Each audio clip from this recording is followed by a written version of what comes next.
my last video, I did a lot of cutting with my left and right aircraft snips, and several people asked if I'd make a video explaining the difference between them and the proper use for each one.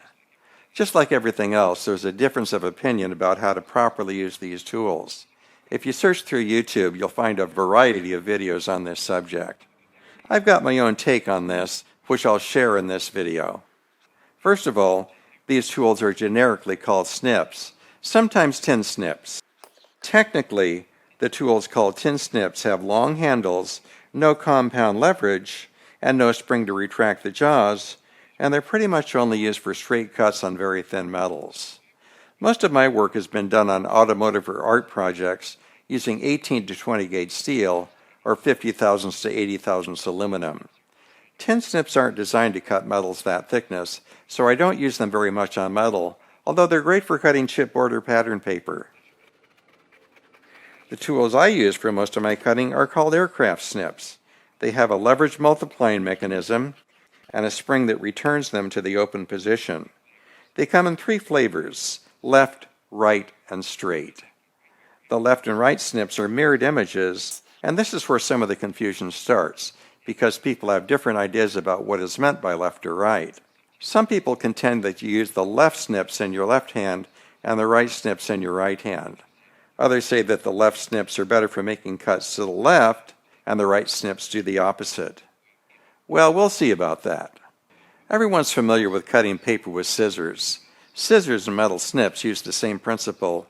They're essentially 2 knives hinged together, and when you squeeze the handles, the material is cut by the sharp blade slicing through it.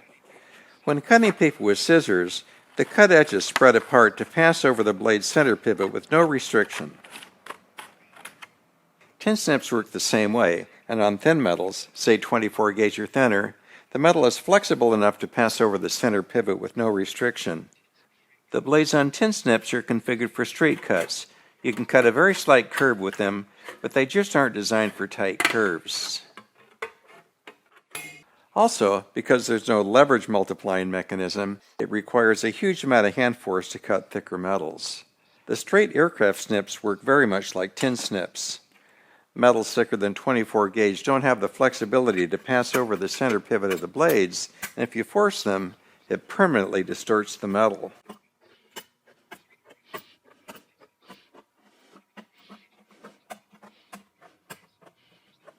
In my opinion, there's no need to purchase the straight aircraft snips.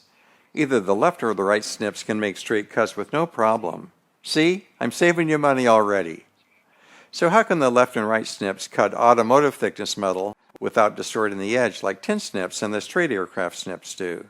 Well, first of all, the compound linkage multiplies the force generated by your hands, allowing you to cut steel up to 18 gauge and aluminum up to 80 thousandths with ordinary hand force. But the key to keeping the edge from distorting requires the proper technique. Aircraft snips can only give you a distortion-free edge when you're cutting off a narrow strip of metal. A 1/4 inch is ideal, but you'll learn from experience what you can get away with. Let's make some sample cuts, and I'll show you some of the things that can go wrong. Let's start with the red handle snips. For years, I thought the red snips were right, since both right and red start with the letter R. Well, I checked the manufacturer's website, and I can assure you that they call the red handle snips left. This is consistent with the nautical convention, where red lights are on the port or left side of boats, and green lights are on the right or starboard side. Personally, I don't like to use the name right and left because each of these snips can cut in both directions. More on this in a minute. First of all, you should definitely use your dominant hand when using snips. Some people think you should cut with the handles above the metal, and others prefer having the handles below. I can get good results both ways, as you'll see. So with the red snips, we're going to cut off a 1/2 inch strip on the left edge of the metal blank with the handles below the metal.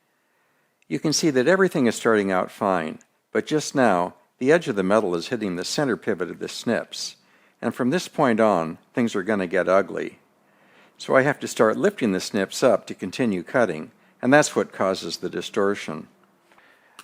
So I'm going to cut this strip off, and then I'll continue the cut with the green handle snips, again keeping the handles below the metal. And now the metal we're trying to keep flat is riding up over the center pivot with no interference. So you can see how much flatter it keeps the metal when you use the snips in the correct way. I'm going to move to the other side of the metal and make another cut using the red snips with the handles below the metal. From my point of view, I'm now cutting the waste off the right side.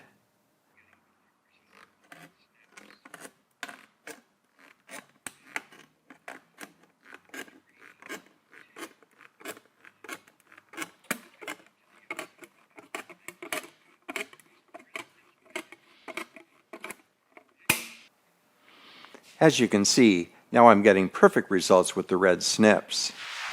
Okay, using the same snips, I'll make another cut, holding the handles above the metal.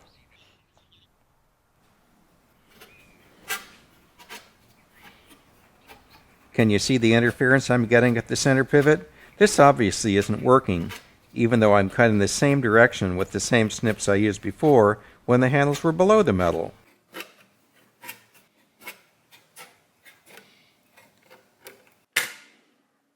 So you have to consider if the waste is on your right or left, and whether the handles are above or below the metal. Changing one of these transforms everything. There's one other factor involved, whether you're cutting toward yourself or away. I don't cut toward myself often, but sometimes it helps, and this reverses everything, just like changing to the opposite color or having the handles above or below the metal. I know this puts a lot of balls in the air for a beginner. The key is to notice if you're getting interference at the center pivot. If you are, there's 3 things you can do to correct it. Believe me, I've met professional metalworkers who've been using aircraft snips incorrectly for decades. So now let's talk about cutting curves. As I said before, both the red and green snips can cut both ways, but each cuts much tighter in one direction. With the green snips and the handles below the metal, cutting away from myself, I can make a curve up to about a 7-inch radius to the left and a curve to the right pretty much as tight as I want. This is reversed with the red snips. Just like before, you can change any 2 factors and get good results. Change just one, and things go south in a hurry. There's a few more points I want to mention. When you squeeze the handles all the way together, the tips of the blades cross over each other, putting a little divot in the metal.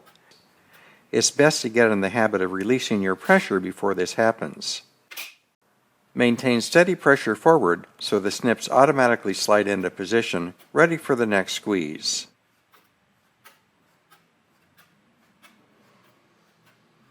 On flat or low crown panels, the handles can be on either side. When the metal has a lot of curvature, place the handles on the outside. Another tip is putting a little rotation on the handles as you cut, similar to turning a doorknob. With the red snips, you rotate clockwise and counterclockwise with the green snips. If you need to cut through a panel some distance from an edge, that can be accomplished by using both the red and green snips, removing a strip slightly wider than the jaws.